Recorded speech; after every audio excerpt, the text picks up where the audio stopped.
Hi. Imogene's Antlers is a great book. It's been one of our family's favorites for years.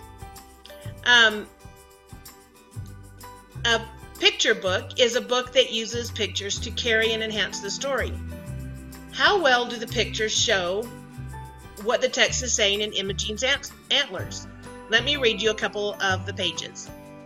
Getting dressed was difficult, and going through a door now took some thinking. Well, if you look at the illustrations, David Small does a great job of telling what the text is saying. The kids can look at those pictures and know exactly what's going on. He doesn't have to say, okay, Imogene looked at that door, she knew she's going to have to turn around and figure out a way to get through. The kids can figure it out by themselves, and I just love that. Will what happens in this book appeal to children, and is this book more appropriate for adults than children? The age level for Imogene's Antlers is preschool through 2nd grade. I read it to my 6-year-old granddaughter, and she loved it. I told her, now don't laugh, and she couldn't help it. She was cracking up. And then today I ran over and read it to my 3-year-old grandson, and when I was done reading it to him, he wanted to read it all on his own. So the age level is definitely appropriate, but adults love it too. When I was reading it to my grandson Sam, his parents were cracking up too. Do the illustrations reflect the overall story? And do the illustrations avoid stereotypes? Well, the illustrations definitely reflect the overall story. On Thursday, when Imogene woke up, she found she had grown antlers. That definitely shows the story right there. There is one stereotype in this book, and that's that the mother is a little bit weak, faint-hearted. She faints all the time.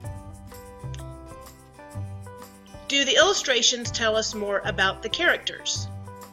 It never says in this book that Imogene is happy about having antlers, but the pictures tell the story. You can see when she gets caught up in the chandelier that she's kind of happy about it, and when the doctor comes and her family's all worried about her, she's just fine. She's just sitting there sucking on a lollipop and not concerned at all that she has antlers. Why am I sharing this book with you? It makes me smile. My children loved this book when they were little, and now my grandchildren love it. And kids can learn new words like milliner. Read the book to find out how that word fits into the story. One more reason I love this picture book is the pictures. Do you see any foreshadowing in this picture? It gives you a clue as to how the story ends.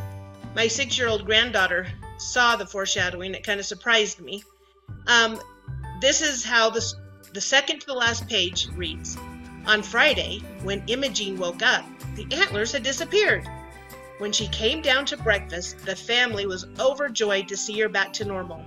I remember the first time I read the story, I was so disappointed in the ending, and then I turned the page. It wasn't the end. You'll have to read the book to find out how it really ends.